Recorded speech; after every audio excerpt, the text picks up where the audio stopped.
કોંગ્રેસ હમણાં ભાજપે આરોપ લગાવ્યો કે શૂન્ય ઉપર છે. કોંગ્રેસ તો એ વિચારવું જોઈએ કે હવે શું કરશે. પણ કોંગ્રેસ માટે એક પ્રોફિટ છે આ બેઠક આ ચૂંટણીમાં કે 50% વોટ શેર વધ્યો છે, જેનું નુકસાન આમ આદમી પાર્ટીને ભરવું પડ્યું છે.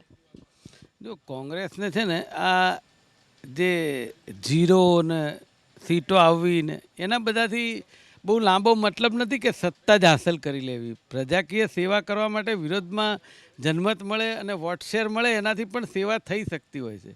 પણ મને અચરજ એ વાતનું લાગે છે કે જે આ બીજેપી 46 સીટ ઉપર આવી છે તો દિલ્હીની જનતાએ આ દિલ્હીનો જે વિકાસ જે છે એ કોંગ્રેસ પક્ષે કર્યો છે, શીલા દીક્ષિત જે કર્યો છે એ દિલ્હીની જનતાએ નથી જોયું.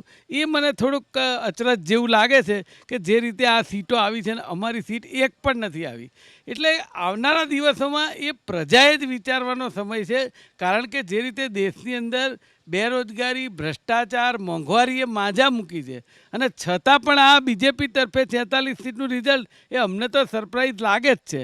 અને જે રીતે એમ કહેતા હતા કેજરીવાલજીનો સફાયો થઈ જશે, તો કેજરીવાલજીની તો 24 સીટો છે. તો આમાં ક્યાંય ભારતીય જનતા પાર્ટી જે બોલતી હતી એવો ક્યાંય પ્રાસ બેસતો નથી. પણ એમણે એક એવી વાત કરી છે કે એ લોકો મોહલ્લા ક્લિનિક લાય નિષ્ફળ ગયું અને આયુષ્યમાન કાર્ડ યોજના દાખલ ના કરી.